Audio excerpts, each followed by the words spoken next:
తీసుకోపోతారా? నా పిల్లలకి ఏమన్నా న్యాయం చేస్తారా? చెయ్యండి. లేకపోతే నన్ను కూడా ఆయనతోనే తీసుకోండి. ఎందుకంటే నేను ఆయన లేని 5 నిమిషాలు బతకలేను దాన్ని. ఇప్పుడు ఎన్ని సంవత్సరాలు ఇక ఎట్లా బతకాలి? నా పిల్లల్ని ఎట్లా పోషించుకోవాలి? నేను నా పిల్లల్ని చూసుకొని ఎట్లా బతకాలి? నాకు ఏ ఆధారం లేదు. మా అమ్మ చచ్చిపోయి 3 నెలలు అవుతుంది.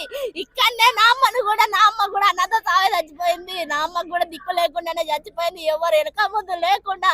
కుటుంబం ఉన్నా కూడా కుటుంబం ఎవరు రాలే. మా అమ్మ చనిపోయినప్పుడు కూడా ఎవ్వరు లేని చావు చనిపోయింది. ఎవరు రాలేదు.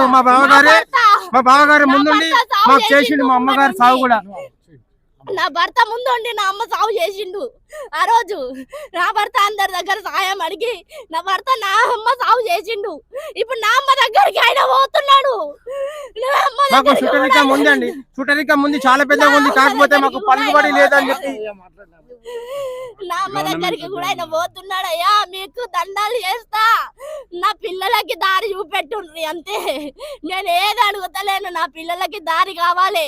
ఇప్పుడు ఎంత మంది ఎవరు ఎక్కడి నుంచి దిగొచ్చి ఏం చేస్తారో చెయ్యండ్రి. లేదా నా భర్తతో నన్ను కూడా తీసుకోండి.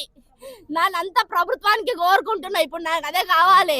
ఇప్పుడు మినిస్టర్లు దిగొస్తారా, ఎమ్మెల్యేలు దిగొస్తారా, ఎంపీలు దిగొస్తారా, ఎవరు రేవంత్ రెడ్డి దిగొస్తాడా, కమిషనర్ల నుంచి ఎక్కడి నుంచి కేసీఆర్లు ఎవరెవరు దిగొస్తారో తెలియదు. ఎంత పెద్ద పెద్ద రాష్ట్రాలు ఉన్నాయో, ఎక్కడెక్కడ ఏమేమి ఉందో నాకు తెలియదు అయ్యా.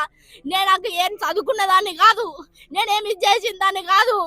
నా భర్త నాకు అన్ని ఇట్లా చూపిస్తుండే ఫోన్లలో, అవి చూస్తుండేదాన్ని అంతే. నేను అవి చూసుకుంటా నేను ఇది చేసిన.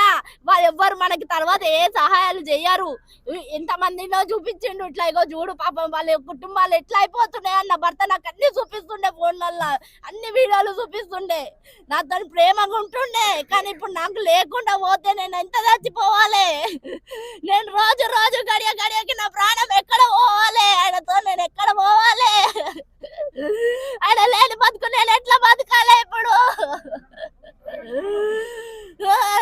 నాకు ఇప్పుడు న్యాయం చేయాలి. ఇప్పుడు రమ్మని చెప్పు కవిత. ఇప్పుడు నాకు న్యాయం కావాలి. న్యాయం వచ్చిన తర్వాతనే తీసుకోపోమని చెప్పు కవిత. తిరుమల మల్లన్న రాలేదు ఇంకా. అన్న వచ్చినాక తీసుకోపోవాలి. తిరుమల మల్లన్న రావాలి వచ్చినాక ఈ మరి చేయరని చెప్పు కవిత. ప్రభుత్వ ఉద్యోగం ఇవ్వాలి, ₹1 కోటి ప్రకటించాలి.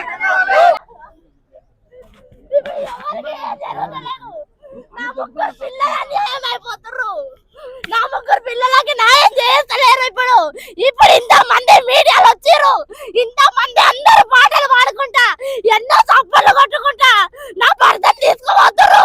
ఇప్పుడు తీసుకుపోయి కాల్ చేస్తారు, వెళ్ళిపోతారు అందరు. ఎవరింటికి వాళ్ళు పోతారు. ఎవరు మాట్లాడరు. మళ్ళా రేపటి రోజు ఎవరు కనిపించారు నా భర్త దగ్గరికి వచ్చి మాట్లాడేటోళ్ళు ఎవరు రారు. ఎవరు లీడర్లు రారు, ఎవరు రారు. నా భర్తకి నాకు న్యాయం జరిపియరు ఇప్పుడు. లేకపోతే నా భర్తతోని నన్ను కూడా తీసుకోపోండి. ఇక్కడ నా భర్తతోని నన్ను తీసుకుపోవాలనుకోండి, ఏదైనా చెయ్యండి. లేదా నా పిల్లలు